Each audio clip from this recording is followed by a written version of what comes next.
Managerial courage. Yeah, I've got confidence. I've got courage to talk just about anything. Maybe. Hello everyone, I'm Craig Ross, CEO of Veris Global. As we work with leaders and teams around the world, that's a question we get a lot is what does managerial courage look like? And most importantly, how do I more effectively demonstrate it? I'm going to address one aspect that recently occurred with a client. And it's an aspect that, as I considered it, actually comes up a fair amount. And so I think it's worth sharing. A lot of people, a lot of organizations, they have caring cultures. They actually I'm going to qualify it as nice cultures. Yeah, and notice the difference. I'm not saying professional culture, I'm saying nice cultures, and that's a big difference there. Because oftentimes what we see is in nice cultures, people tend to, in the spirit of being nice to one another, which is really actually noble if you think about it, yet they don't talk about what needs to be talked about. They don't talk about the performance issue that must move forward. And in these cultures, no doubt, it requires courage.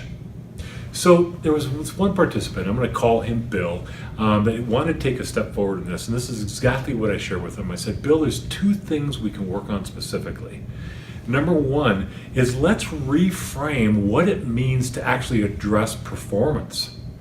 Consider the possibility that when we address someone else's performance, it's not a bad thing. It's not a bad thing when Bill is approaching, let's say, Jim. Jim's performance, if it's below the standard or the expectations, that's not a bad thing. I think oftentimes we see it as a bad thing or as an issue, and therefore we have to have this difficult discussion. Well, consider the possibility. This is what I shared with Bill, and I think this is one of the breakthroughs that was created, is that for Bill I care so much that I have to talk about this with Jim. Yeah, so I'm moving from I care, and therefore I'm worried about this, to I care so much I actually have to talk about this. And that, of course, is really key as we move from this nice culture to a professional culture and demonstrate that managerial courage. Number two then is, how do I do it? What are the words? And this is what I share with Bill. It's really three steps.